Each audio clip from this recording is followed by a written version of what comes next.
This video will show you how to replace the rear brake flex hose on a Ford Transit-250. This will be located behind your rear wheel. Let's get into it. Okay friend, let's get started on our job. Safely raise and support the rear of the vehicle so the wheels are off the ground.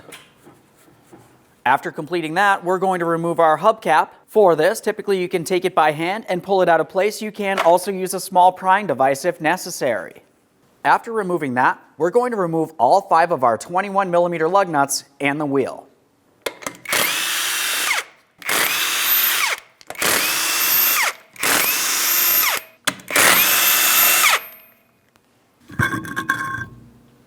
Now that we have the wheel out of position, let's focus along the top of our rear caliper.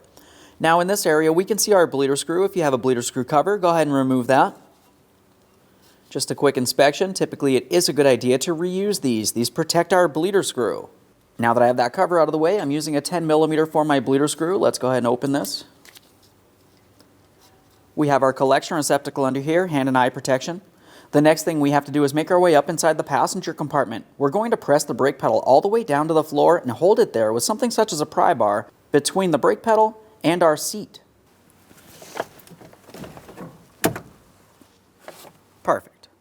Now I did have brake fluid make its way out of here, and it did stop, which is exactly why we have our brake pedal on the floor. That's going to prevent this from trickling out as we continue on. Let's just lightly close this. Now right next to our bleeder screw, you can see where we have our banjo bolt. This bolt has a couple of gaskets holding the flex hose to the caliper. Let's go ahead and remove that. Keep in mind there could be fluid in this area.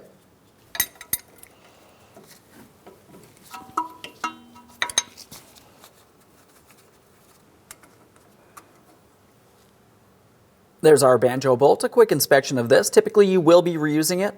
We'll set that aside. Now the next thing I always like to do is just pay attention for my gaskets. Now looking at my flex hose, I can see this copper area here. That is one of our gaskets. There should be 2. The one thing that we really want to pay attention to is to confirm there's no pre-existing gasket or debris on the caliper where the gasket would sit during the installation process. This looks good, so let's continue on with the removal of the flex hose. We're following the flex hose to its mounting point along the rear differential tube. You can see that we have an 11mm fitting here on the brake line. We want to try to give this a wiggle. I'm attempting to turn it counterclockwise. While doing so, I'm paying attention to my brake line to confirm it's not twisting in any way. That can cause damage, in which case it would need to be replaced. As you start removing this, you may find that more fluid makes its way out of that brake flex hose.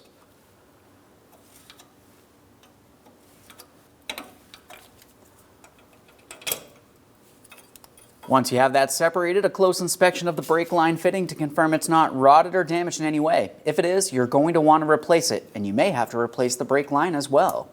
This looks fine, so let's continue on with the removal of the flex hose. Now you're going to find that you have a small metal clip holding the brake line in place to the bracket. I'm using some pliers right up along the top area here. I can take hold of that clip, we'll give it a wiggle and pull it out of place. A close inspection of the clip, it looks like it's still in good usable order. We'll set it aside. We'll take hold of the flex hose, we're going to give it a wiggle and attempt to remove it from the bracket. There it is, friend. Now prior to installation of any brand new part, of course we want to make sure we clean and inspect our mounting area. We already paid close attention to the caliper, but now let's go ahead and clean up the brake line fitting. I'm using a wire brush. That looks good. Now I'm just going to put my finger over the tip of this so no miscellaneous debris makes its way in. We'll clean the bracket as well.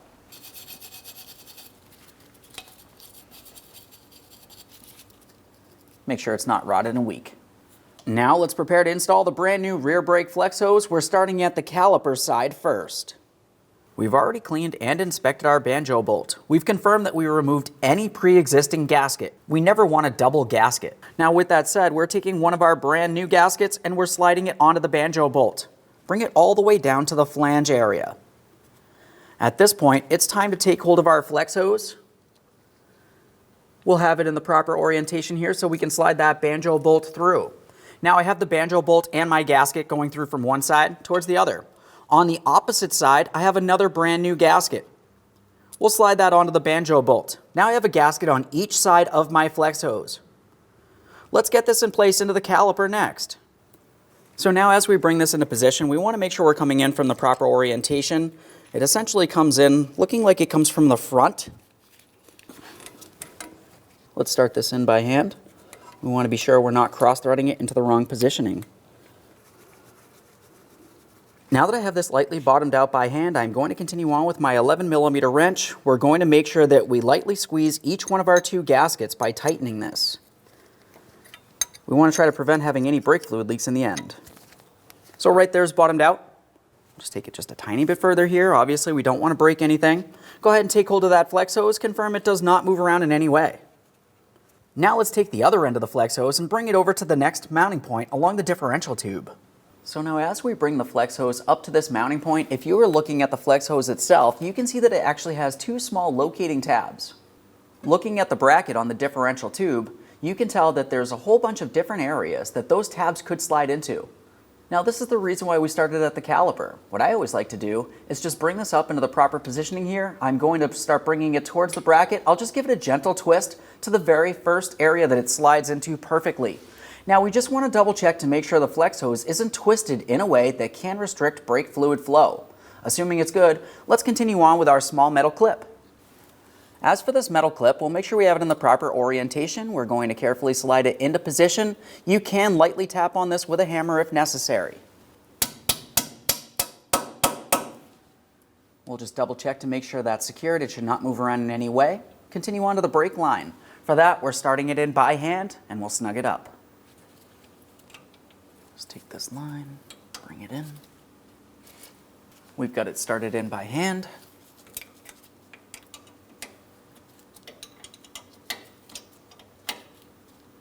Right there is bottomed out. Let's take this just a tiny bit further. And then of course just double check to make sure everything's secured here. We do not want to have a brake fluid leak. This looks good. Now on the caliper, let's focus along the bleeder screw. If you have a cover, just go ahead and remove that. Now we'll use a 10mm to open our bleeder screw.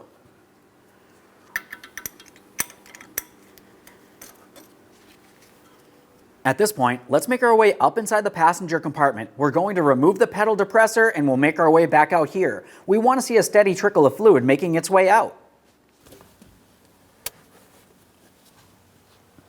So as you can tell, we have a steady trickle of fluid making its way out. At this point, I'm going to close the bleeder screw.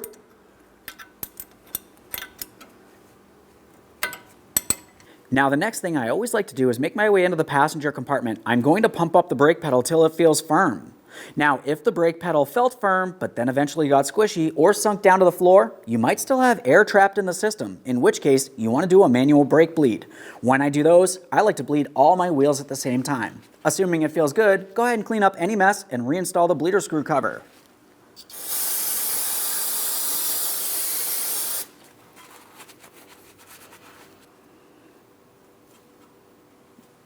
Now one last quick inspection in this area and we can reinstall our wheel. Once you have your wheel in place, continue on to all 5 of your 21mm lug nuts. We're going to bottom them out in a crisscross manner.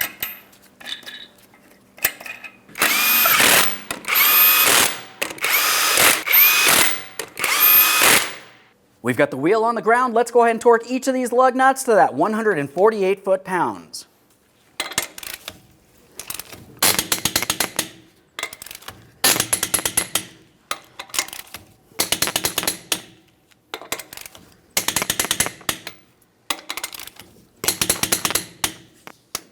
Torqued.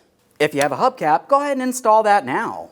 For the installation of the hubcap, there's one area that we want to pay attention to. Right here, we can see that we have a valve stem. Now, if you were looking at your hubcap, you're going to find that you have a small area for that to fit into. So we need to make sure it's properly aligned, and we'll tap this into place.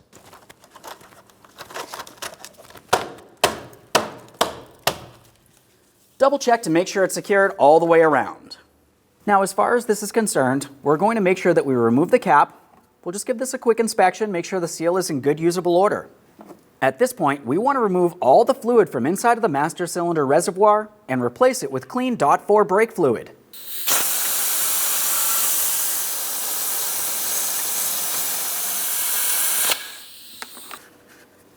Now, as we attempt to fill this, looking along the side of the master cylinder reservoir, we can see that there's a minimum spot here. And then as we make our way up towards the fill neck of this, you can see the maximum line. Let's fill this up to the maximum line so we can start our bleeding process. Now we have our DOT4 brake fluid.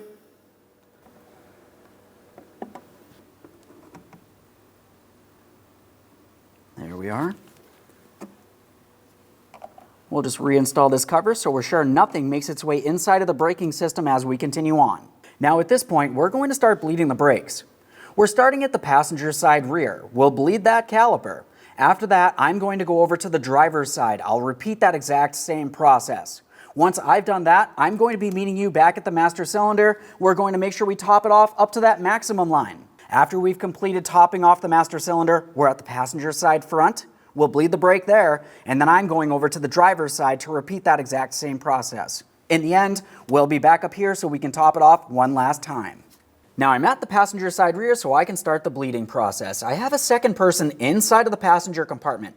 Now that person is going to pump up the brake pedal for me approximately 3 to 5 times. They're going to hold it and let me know. When they do so, I'm going to be opening up my bleeder screw. We're waiting to see a steady trickle of fluid making its way out with no air bubbles. We're going to repeat this process until we only see clean fluid with no air. Since I do have a bleeder screw cover, I'm going to remove that. Just a quick inspection and I'll set it aside. Go ahead and pump up that brake pedal, please. Now while they're holding it, as I mentioned, I'm just going to open this. We have our collection receptacle under here.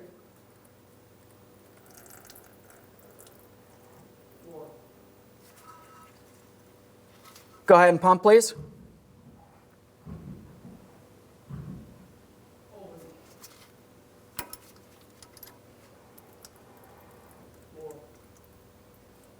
Now I did see a couple air bubbles there, so we're just going to repeat that process. Go ahead and pump, please.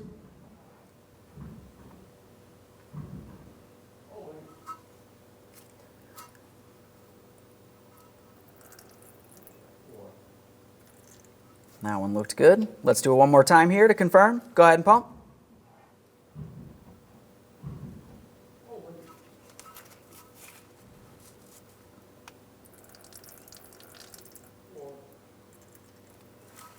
Perfect. You can release, thank you. Now that I've confirmed that I have only clean brake fluid making its way out, no dirty fluid, and definitely no air bubbles, I'm going to clean up all the mess in this area.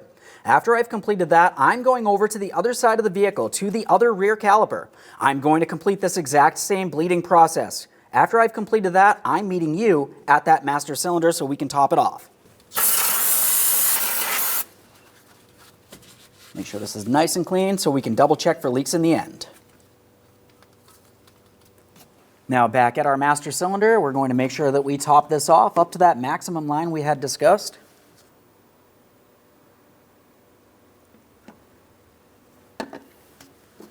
Let's make sure we protect this area. We'll continue on to our next 2 brakes, starting at the right front. Now from the master cylinder, we're at the passenger side front caliper. We're going to bleed this brake as well. Go ahead and pump up that brake pedal, please.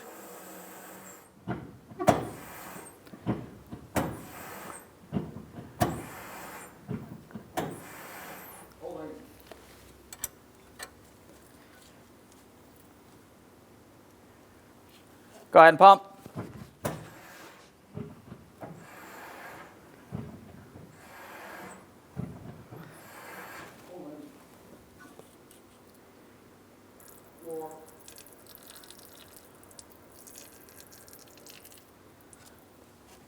Okay, as you could tell, I had only clean, brand new brake fluid making its way out, no air bubbles. I'm going to go ahead and clean up my mess in this area. After that, I'm going over to the driver's side front caliper. I need to repeat this exact same process. After you've done both front calipers, go ahead and make your way back to the master cylinder. You're going to top it off one last time.